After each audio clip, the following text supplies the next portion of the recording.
এবার কে সাজবে না? সকলে তো চলে গেল, কেউ সাজবে না। সেই ব্রজকবি পদসেবা করছিলেন।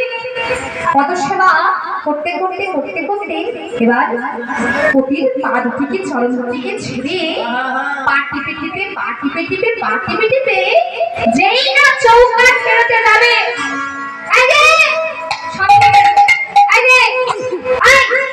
কোথায় যাবে? কোথায় যাবে? কত রাত্রি হয়েছে দেখেছ? কোথায় যাবে?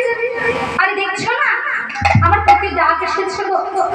পতি মানে স্বামী। আচ্ছা স্বামী, তাহলে আমি তোমার কে? তুমিও স্বামী। আচ্ছা আমিও স্বামী, সেও স্বামী। তোমার কটা স্বামী গো? কটা স্বামী করেছো? আচ্ছা এই মায়েদের নামে রুচি কতগুলো করে স্বামী আছে গো? মায়েদের কতগুলো করে স্বামী আছে মা? একটা আছে গো। একটা স্বামী?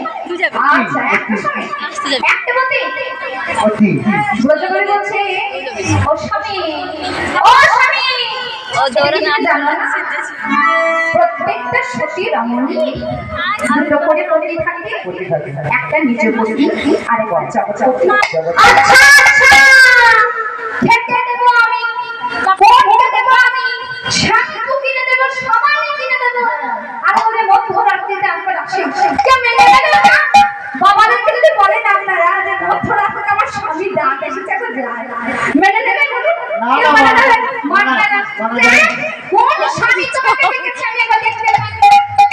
আমার সেই ব্রজকবিকে হাতে ধরে পায়ে বেঁধে শিকল বেঁধে ঘরের মধ্যে ফেলে পুড়ে দিয়েছে। ব্রজকবি বলছে স্বামী গো, ও গো স্বামী গো, তুমি বোধহয় জানো না